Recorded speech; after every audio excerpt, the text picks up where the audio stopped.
Então agora está valendo. Boa noite a todos, graça e paz, queridos. Louvado seja o nome do Senhor Jesus, amém? Que bom que nós estamos juntos.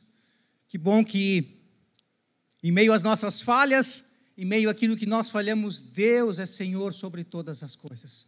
Deus não falha. Deus não chega atrasado. Deus não tarda. Ele é Senhor absoluto sobre todas as coisas. E nessa noite eu gostaria de dar continuidade, então, ao tema central que nós propusemos para esse ano, que é a intencionalidade. Nós sermos intencionais naquilo que nós fazemos, no nosso serviço a Deus. E hoje o tema, então, será sobre finanças. Nós sermos intencionais nas nossas finanças. No mês de fevereiro nós vamos falar o mês inteiro sobre essa questão. Mas por que vamos falar sobre dinheiro o mês inteiro, Fábio? Porque cremos que isso é muito importante para a nossa vida. Falar sobre finanças, falar sobre dinheiro são coisas importantes na nossa vida. Eu creio que existem 3 coisas que as pessoas normalmente não gostam de falar, não gostam de tocar nesse assunto. Sobre morte, sobre sexo e sobre dinheiro. Hoje eu não vou falar sobre morte, também não vou falar sobre sexo, então eu vou falar sobre dinheiro. O mês de fevereiro, então, vai ser dedicado especialmente a essa questão importante para a nossa vida. E Deus tem falado ao meu coração, queridos, que nós devemos contribuir, sim, para o reino de Deus. E isso é algo especial.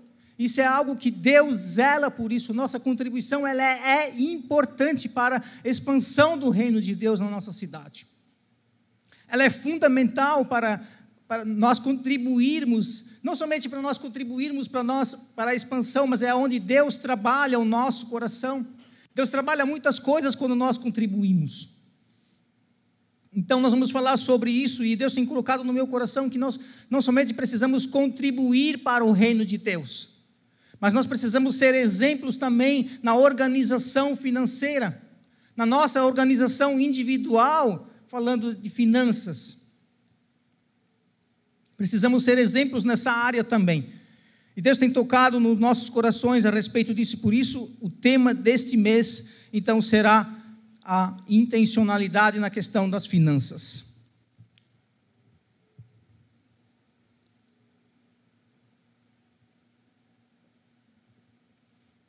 Só botei a caneca aqui para ver minha figura aqui. Eu não vou me arriscar a derramar aqui dentro, que senão vai dar certo. Então, esse mês nós vamos ter palestras com especialistas no assunto. Eu creio que nós vamos aprender muitas coisas. Ah, Fábio, mas eu já tenho minhas contas em dia, já sou até investidor. Não importa. Eu creio que sempre há coisas importantes para nós aprendermos. Ah, eu estou no vermelho, eu estou devendo aqui, devendo acolá, então venha para cá. Nós não vamos te dar dinheiro, mas nós vamos te ensinar a sair dessa situação. Então, o tema proposto para hoje seria o problema das riquezas. Que problema, hein? Que problema ser rico.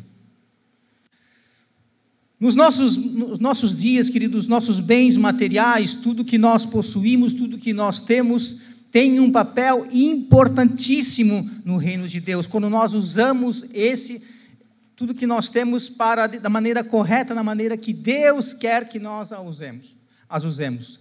Precisamos entender que o fato de nós sermos cristãos, isso não diminui em nada a nossa responsabilidade, queridos, sobre as finanças. Nós temos essa responsabilidade, queridos, de sermos exemplos na contribuição, sermos generosos na nossa contribuição, mas sermos exemplos também na questão da organização financeira. É muito importante. Isso nos leva a crer, queridos, que é um assunto de extrema importância. A organização financeira, ter as nossas contas em dia, conseguir guardar uma reserva para o dia mau. Como isso é importante, queridos. Isso nos traz, então, a uma importância de nós entendermos bem sobre esse assunto. Muito mais, então, seria nos nossos dias. Dias difíceis nós vivemos, queridos. Muitas pessoas quebraram os seus negócios por causa da pandemia. Muitas pessoas ainda estão sofrendo por causa disso. E como é importante nós entendermos com profundidade como nós vamos lidar com essas coisas. E mais ainda, como nós, crentes, vamos lidar com essas coisas.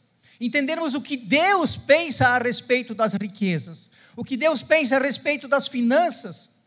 Será que quando eu dou meu dízimo, 10% e mais uma parte da oferta, não, o resto é meu?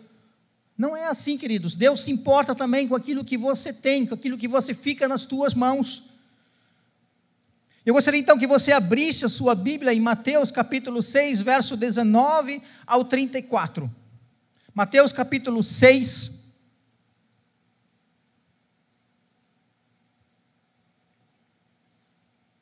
Mateus é fácil para achar, hein? Pior quando o pregador começa a falar de Naum, Abacuque, Sofonias, Ageu, aí parece que some das nossas Bíblias, não é? Mateus, capítulo 6, verso 19 ao 34. Nós não vamos ler o texto agora, mas à medida que nós formos falando conversando sobre esse tema, sobre esse texto, eu vou explicando o texto e vou fazendo também as aplicações. Amém? Qual é o contexto de Mateus capítulo 6, verso 19?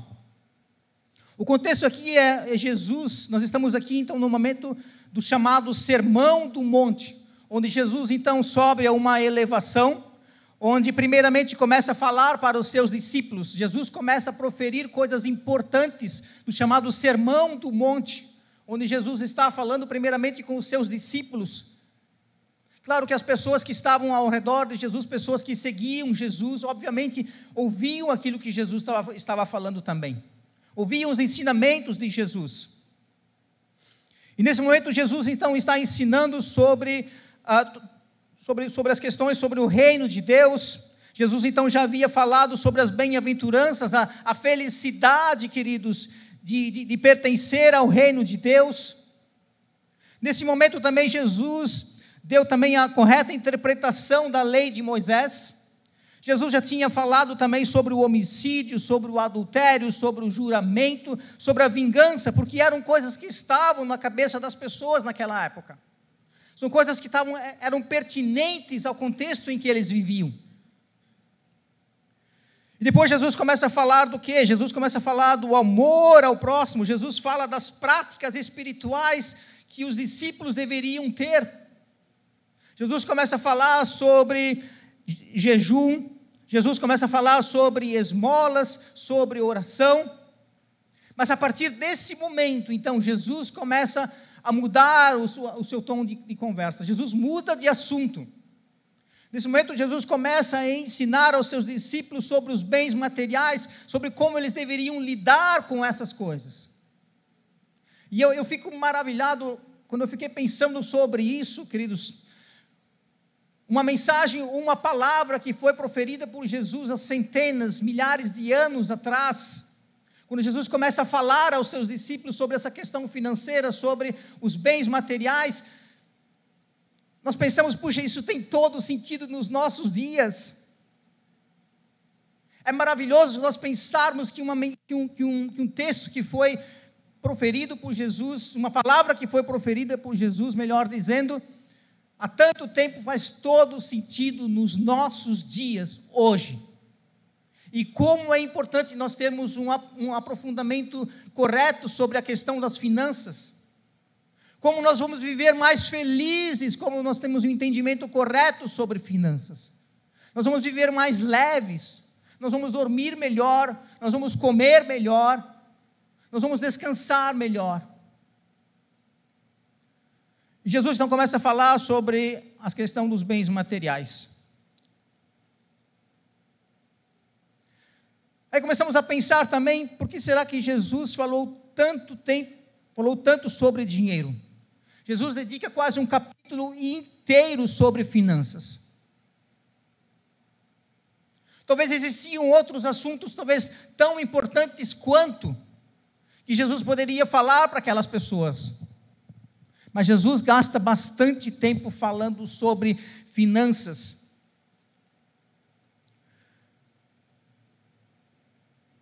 Os discípulos que seguiam Jesus, eles não eram homens ricos, eram homens pobres, homens simples, muitos deles iletrados. Eram homens simples da população mais pobre da região da Palestina, onde Jesus estava ensinando. Mas eles, então, e quando nós começamos a pensar sobre isso, eu fiquei pensando sobre isso, puxa, porque a questão financeira, queridos, ela não pega só para os pobres, ela pega para os ricos também. Problemas com as finanças não há somente na casa dos pobres, mas há na casa dos ricos também. Talvez não há falta de dinheiro na casa dos ricos, mas há uma preocupação excessiva em manter o luxo, em manter aquela vida. E por isso nós precisamos ter um entendimento correto sobre a questão das riquezas, porque não é pecado você ter. A questão pega no como você vai administrar isso. Qual lugar que isso ocupa na tua vida? Qual lugar que isso ocupa no teu coração? E Jesus coloca diante dos discípulos duas escolhas. A primeira escolha está nos versos 19 ao 24. E Jesus começa a falar quem vai ser o seu Deus. Quem é o seu Deus? As coisas que você tem, a sua casa, o seu carro, o seu dinheiro, as suas aplicações. Quem é o seu Deus? O Criador de todas as coisas que a Bíblia nos revela? A segunda escolha que Jesus coloca diante dos discípulos está nos versos 25 ao 31. E aí esse texto nos fala de como nós vamos viver aqui nesse mundo. Jesus começa a colocar para os discípulos como vocês vão viver aqui nesse mundo, angustiados, preocupados excessivamente com as coisas deste mundo, ou confiando na providência de Deus para o seu sustento. E a primeira escolha de Jesus, então, vai ser quem vai ser o seu Deus.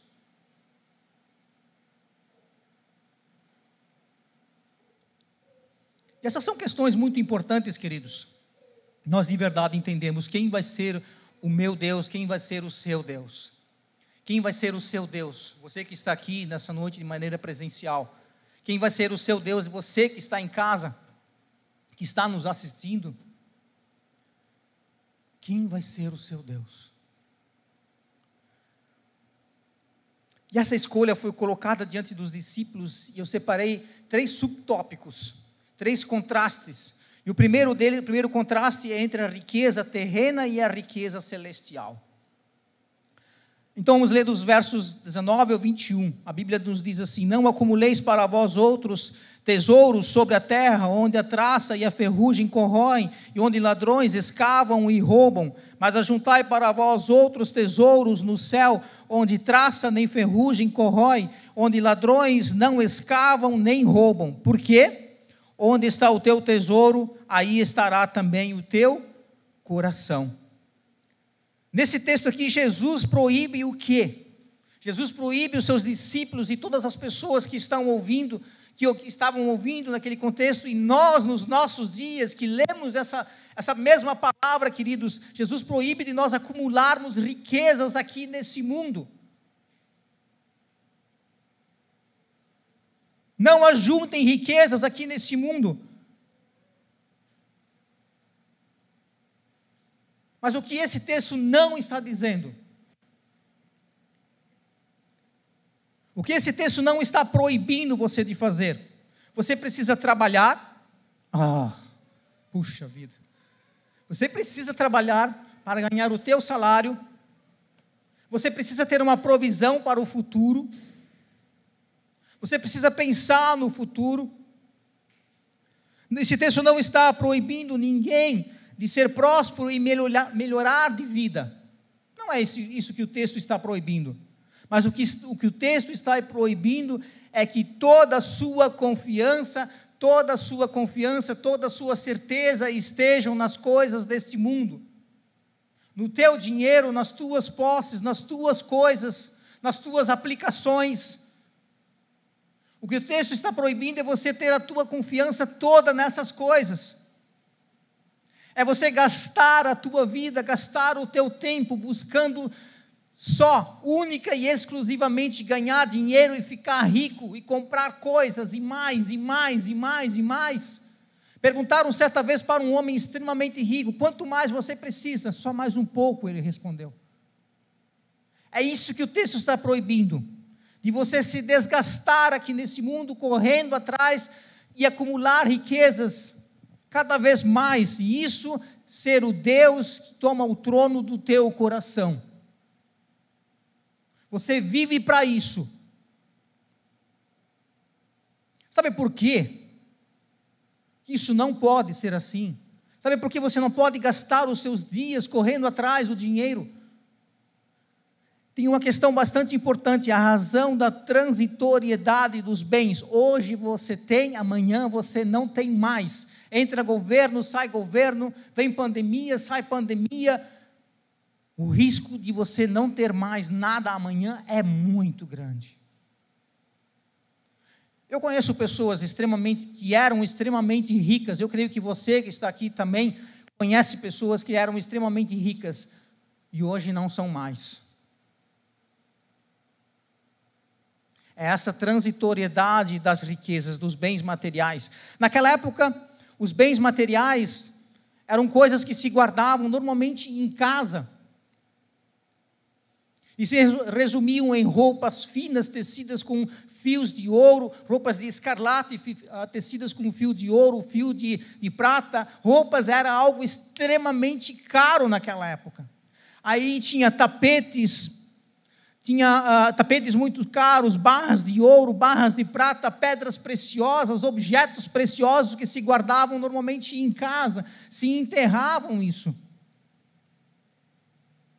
E Jesus vem dizendo: não confiem nessas coisas, não acumulem tesouros sobre a terra, onde a traça vai comer a sua roupa, a traça vai consumir os seus tapetes, o mofo, as intempéries da vida, a ferrugem vai corroer a sua prata, o seu ouro, os ladrões vão escavar o seu tesouro, porque as casas naquela época normalmente eram feitas de barro, com alguns tijolos, e literalmente os ladrões pegavam as suas pás e escavavam e roubavam as pessoas. E numa noite, para o dia, você poderia estar pobre.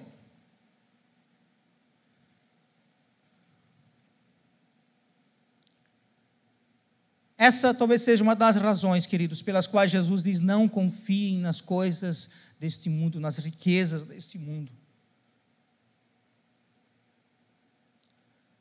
Porque tudo isso é transitório.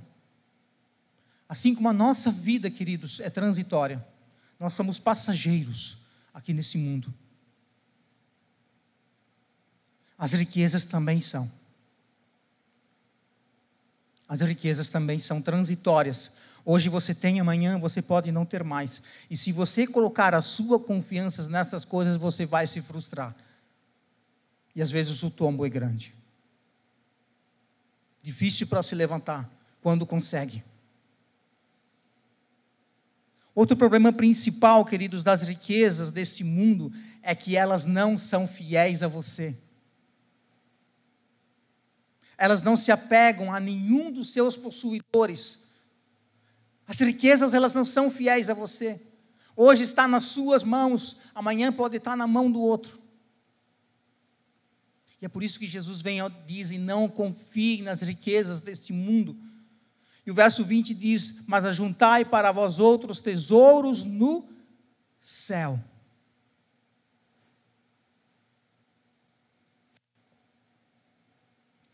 O que são tesouros no céu? Na verdade, o que não são tesouros no céu? Não são as coisas que você faz aqui nesse mundo. Acumular tesouros no céu não é as coisas que você faz aqui nesse mundo, as tuas obras. Não é o bem que você faz aqui. Eu vou fazer coisas boas aqui, vou ajudar as pessoas, vou fazer isso ou aquilo para ganhar créditos no céu. E quando você for então para o céu, quando você chegar lá nas portas do céu, São Pedro vai abrir lá, vai puxar o seu extrato e vai olhar: puxa, Fábio, você não tem crédito suficiente. Não vai dar, cara. E agora? Não é isso que o texto está falando, queridos. Não é isso. Então, o que podemos dizer sobre tesouros no céu são tudo aquilo que vai contigo após a tua morte. Santidade, pureza, vida com Deus, intimidade com Deus. Frutos do seu serviço a Deus. Lucas capítulo 12, 33, quando cita o sermão de Jesus, ele fala: vendei os vossos bens e dai esmolas. Lucas vem falando, queridos, é como se ele estivesse dizendo: para você acumular tesouros no céu, você precisa se livrar dos seus tesouros aqui na terra. Para você acumular tesouros no céu, você precisa se livrar dos tesouros daqui da terra. Lucas 18 também fala de um moço muito rico, cheio de virtudes e qualidades, que chegasse talvez às portas de qualquer igreja, seria acolhido com muito zelo, com muito amor. Mas Jesus, queridos, olhou para aquele moço. Jesus não olha somente o exterior, queridos, aquilo que aqui a aparência vê. Jesus olhou no coração daquele rapaz. E Jesus viu aquilo que estava no mais profundo do seu coração. E aquele moço disse que guardava toda a lei, e Jesus disse para ele que faltava apenas uma coisa: vende tudo que você tem, dê aos pobres, então você pode me seguir. E a Bíblia diz que aquele moço virou as costas para Jesus e foi embora, porque era dono de muitas propriedades.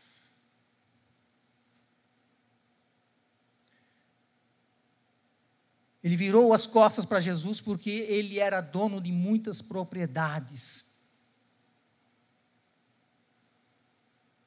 Jesus percebeu que aquilo que ocupava o principal lugar do seu coração, embora ele apreciasse a lei,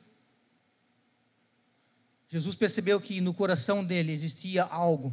Alguém estava ocupando o primeiro lugar no seu coração. Alguém ocupava o trono do seu coração. Eram as riquezas. As riquezas ocupavam o trono do seu coração, o primeiro lugar do seu coração. O texto não está dizendo que nós precisamos agora chegar em casa e vender todas as nossas coisas e depositar num fundo único para então dar aos necessitados, segundo as suas necessidades. Não é isso. Talvez nós vamos chegar talvez a um dia.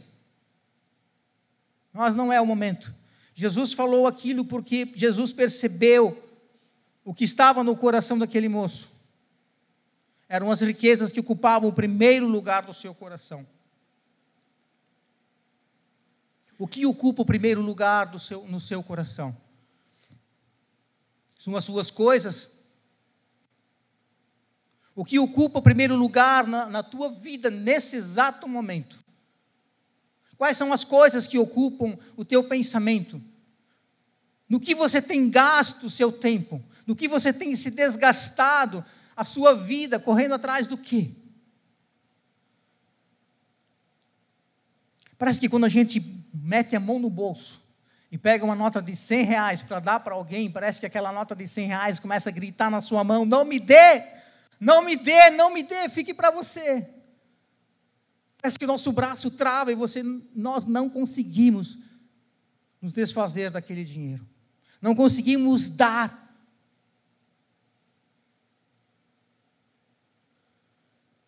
Jesus se refere aqui ao dinheiro aqui como uma potestade. E a razão que Jesus nos dá para que acumulemos tesouros no céu é por causa da duração e a segurança desse tesouro, queridos. Jesus disse que devemos acumular tesouros no céu porque Jesus sabe da segurança que isso vai nos trazer, da certeza que isso vai nos trazer. O verso 20 nos diz: onde traça nem ferrugem corrói, e onde ladrões não escavam nem roubam. Então, nesse momento, a segunda razão que Jesus deu para que não acumulássemos tesouro na terra, mas no céu. Verso 21. Porque onde está o teu tesouro, aí estará também o teu coração.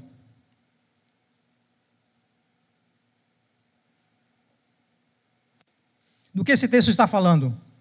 Ele faz uma relação entre coração e tesouro.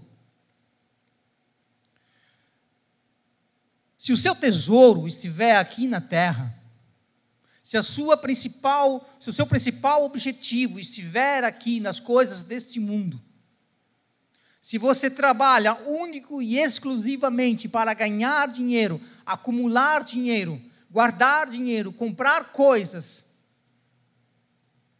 aqui então estará o teu coração. O nosso coração, o que é nosso coração? O que seria nosso coração? Nosso coração representa aqui nesse texto quem nós somos. O nosso coração representa a nossa personalidade, os nossos desejos mais profundos, a nossa consciência, os nossos afetos, o nosso prazer. É isso que o nosso coração representa aqui. Então, o nosso coração vai estar, queridos, onde o tesouro estiver. Se o meu tesouro estiver aqui, queridos, aqui vai estar o meu coração. E Jesus disse que não podemos ter o nosso coração em dois lugares ao mesmo tempo. Isso parece tão simples, né? É tão simples de entender, mas tão difícil de pôr em prática. A gente quer ter as duas coisas. A gente quer ter as duas coisas fortes. A gente quer ter as duas coisas como principais. O que é principal na tua vida? Não, as duas coisas. Não, é uma só. Não, é duas. Nós queremos ter duas coisas como principais alvos na nossa vida. E a questão principal que nós estamos falando aqui, qual é o alvo principal da tua vida? O que você tem buscado em primeiro lugar? E Jesus vem advertindo, queridos, contra os perigos da prosperidade. É muito fácil, às vezes, nós criticarmos a teologia da prosperidade. Mas o difícil talvez seja tirá-la do nosso coração.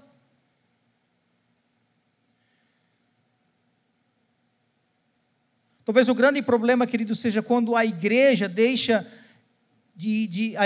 começa a se tornar uma igreja materialista. Quando o materialismo começa a tomar conta da igreja. Quando coisas começam a ter mais prioridade do que pessoas.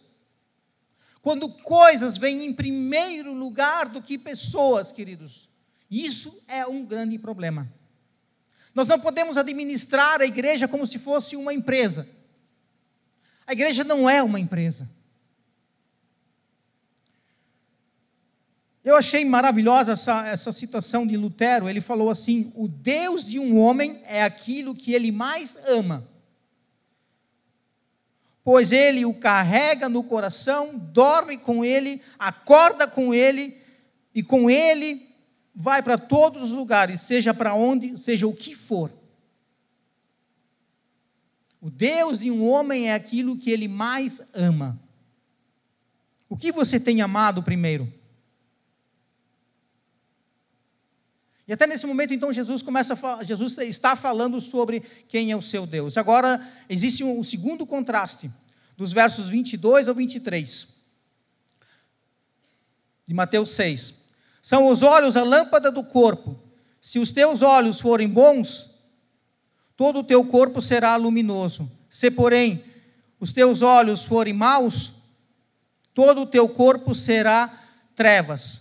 Portanto, caso a luz que em ti há sejam trevas, que grandes trevas serão. O contraste aqui entre olho bom e o olho mau. O que representa o olho bom? O olho bom representa os tesouros celestiais. Aquilo que nós acumulamos lá no céu. E o olho mau? Isso é fácil, Fábio. São os tesouros aqui da terra, muito bem. Se foi isso que você pensou, 10. E Jesus vem falando, queridos, dessa analogia sobre a questão de como nós percebemos as coisas ao nosso redor. Como nós sentimos as coisas ao nosso redor.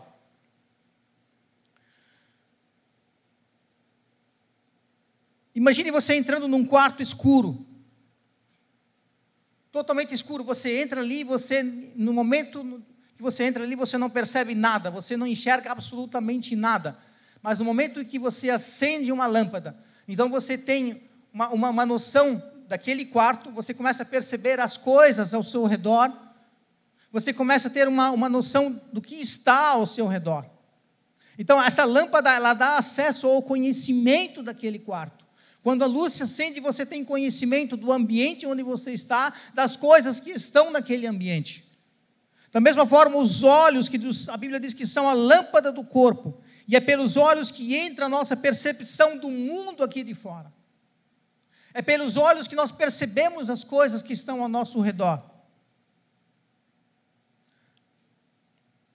E a Bíblia então diz que se o teu olho for bom, e aqui eu quero chamar a sua atenção, abrir um parênteses, que existe um problema de tradução aqui. Quando a Bíblia diz se o teu olho for bom, a palavra bom aqui, ela foi traduzida do grego como a palavra haplos, que significa algo que é único, simples, singular. E algumas traduções então já trazem uma outra versão, que diz assim, poderíamos traduzir assim: se o teu olho for reto, se o teu olho for focado num único objetivo, então todo o teu corpo será luminoso. Se o teu olho for focado, então todo o teu corpo será luminoso. O contraste aqui então é sobre o olho bom e o olho ruim. O olho bom é aquele olho que está focado nos tesouros, não aqui da terra, mas nos tesouros lá do céu, focados no reino de Deus, focado naquilo que é a vontade de Deus para a tua vida. Já o olho ruim, então, é aquele que tem um olhar incerto, olha em várias direções.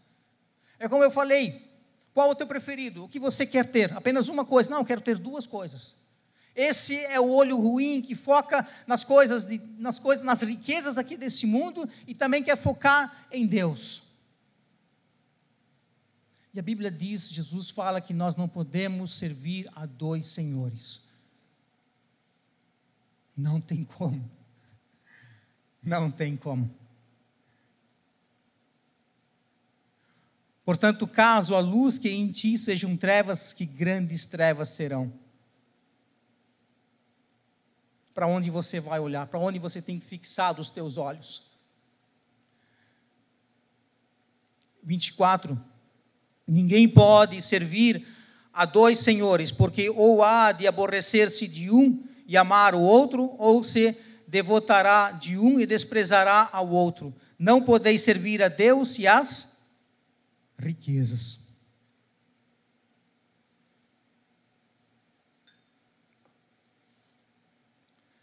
A palavra riqueza, ela é traduzida pela palavra mamon, uma palavra aramaica de origem incerta, que alguns estudiosos acreditam que essa palavra ela tem origem, que se refere a sua origem a um deus pagão.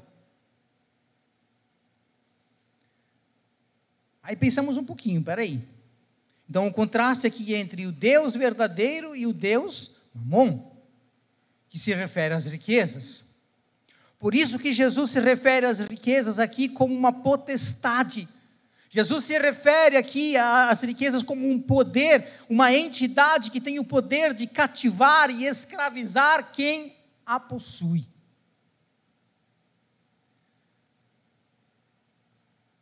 Escravizar quem possui, quem a possui. Jesus fala que ninguém pode servir como escravo a dois senhores. Ou você coloca mamon no primeiro lugar da tua vida, ou você coloca Deus em primeiro lugar na tua vida.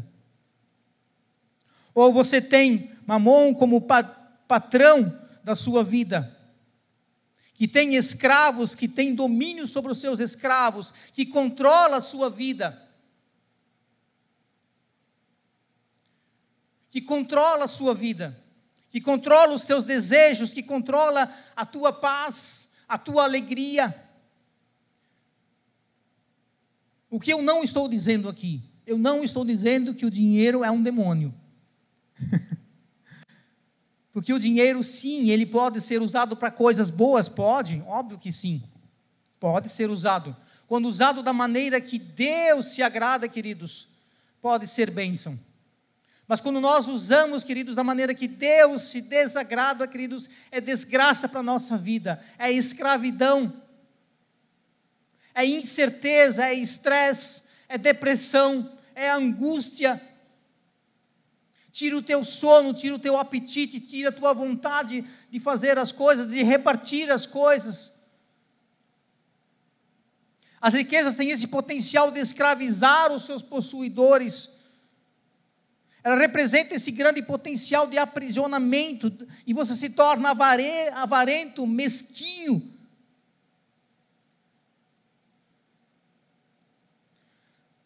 Nos nossos dias nós podemos trabalhar em mais de um emprego. Eu conheço pessoas, amigos que trabalham em mais de um lugar. Em um lugar, 2, 3 lugares ao mesmo tempo, mas naquela época não era assim. Você era escravo de um senhor, você precisava se dedicar a tua vida inteira àquela pessoa.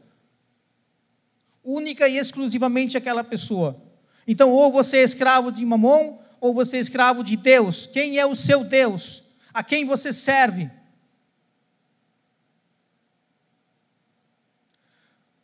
Paulo, na sua carta aos Efésios, ele se refere à avareza como uma idolatria. Ser avarento é ser idólatra. Você não precisa se prostrar diante de uma estátua para você ser idólatra. Se você for avarento, você já é um idólatra.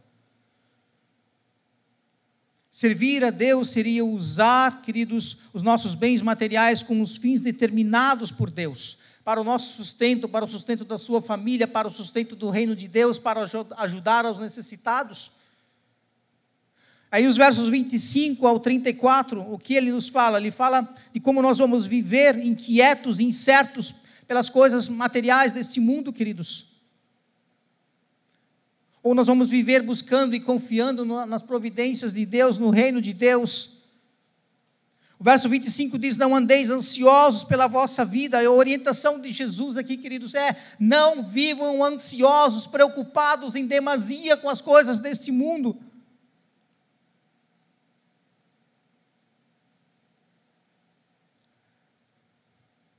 Deus é Senhor, nós vivemos falando sobre essas coisas, queridos. Como é difícil botar isso em prática quando as incertezas batem na nossa porta. As dificuldades batem na nossa porta. Confiar em Deus. Descanse na providência de Deus. Versos 26 e 27. Fala assim: observai as aves do céu, não semeiam, nem colhem, nem ajuntam em celeiros, contudo vosso Pai celeste as sustenta. Porventura não valeis muito mais do que as aves? Qual de vós, por ansioso que esteja, pode acrescentar um côvado ao curso da sua vida?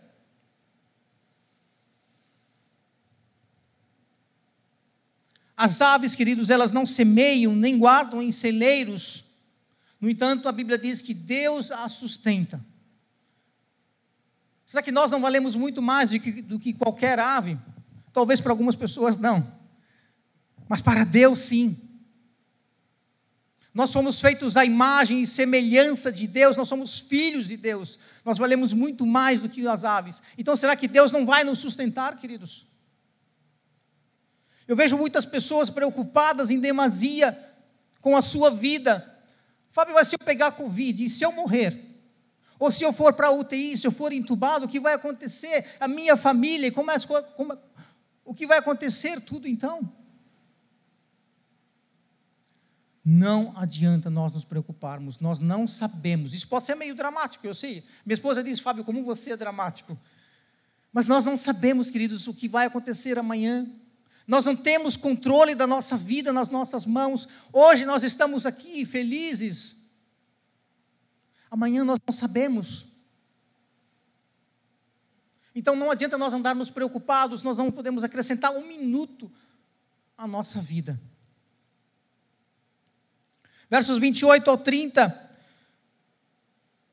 E porque andais ansiosos quanto ao vestuário, considerai como crescem os lírios do campo, eles não trabalham nem fiam. Eu, contudo, vos afirmo que nem Salomão, em toda a sua glória, se vestiu como qualquer deles.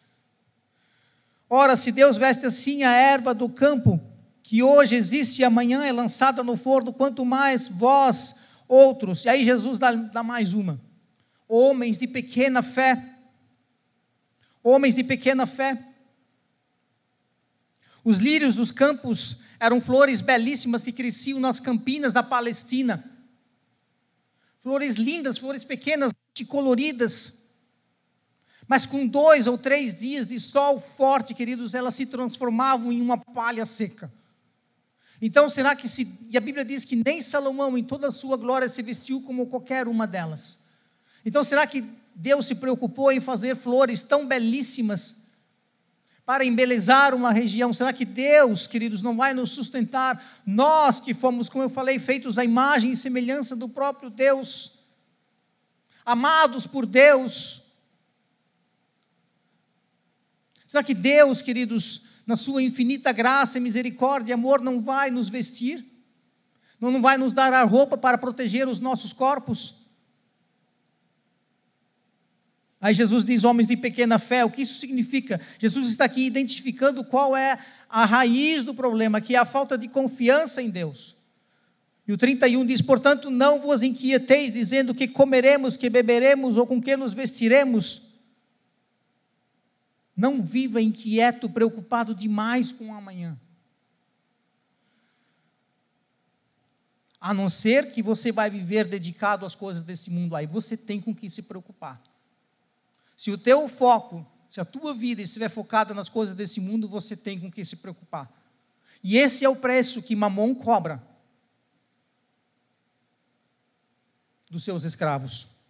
O 32, porque os gentios é que procuram estas coisas. Essa talvez seja a maior definição e a melhor definição das pessoas do mundo. Inquietas, angustiadas, preocupadas em demasia, deprimidas, nervosas, estressadas, deprimidas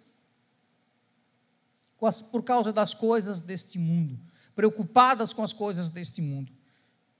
E aí a Bíblia diz que nosso Pai Celeste sabe das coisas que nós temos necessidade. 33 diz, buscai, pois, em primeiro lugar o seu reino e a sua justiça, e todas estas coisas vos serão acrescentadas.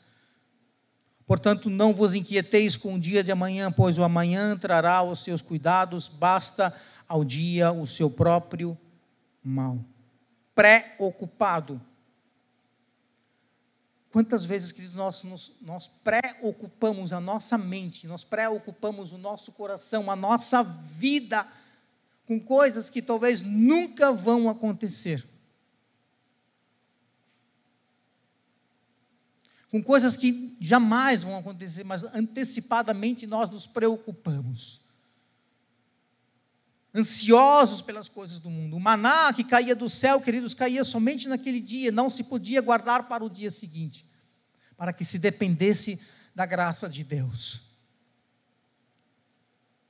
Precisamos sempre depender, queridos, da graça de Deus, confiar em Deus. Como você vai viver aqui nesse mundo? Quem vai ser o seu Deus? As riquezas desse mundo, Mamon, ou o Deus criador de todas as coisas que a Bíblia nos descreve? Como nós vamos viver aqui nesse mundo, ansiosos e preocupados em demasia com as coisas aqui desse mundo, ou confiando na providência de Deus? Eu quero concluir essa mensagem dizendo que Jesus está nos ensinando que a nossa vida não pode ser determinada por uma busca incessante pelas riquezas deste mundo. Queridos, cristãos não podem ser materialistas, cristãos não podem ser avarentos, mesquinhos, não podem ser guiados pelo Deus Mamon. Nós precisamos viver mais leves, nós precisamos viver mais livres. Quem depende de Deus vive livre, vive suave, vive tranquilo, porque a sua confiança não está nas coisas que podem ser tiradas de você a qualquer momento. Vive dependendo da graça de Deus, da misericórdia de Deus, a sua confiança está nas coisas lá do alto. Você dorme melhor, você come melhor, você descansa melhor, você vive mais leve. Ser como Jó, que num instante ele tinha e no outro instante não tinha mais, e ele diz, bendito seja Deus que deu e que tomou. Uma citação de Paulo que eu acho maravilhosa, E aí com isso eu termino. Aprendi a viver contente em toda e qualquer situação. Aprendi a viver contente em toda situação. Já tive muito, mas já tive nada. Já tive em abundância, alimentos em abundância, e também passei por necessidade. Mas tudo posso naquele que me fortalece. Amém? Você pode dizer isso, amém? Vamos ficar de pé, queridos. Louvado seja Deus. Vamos orar ao Senhor nesse momento.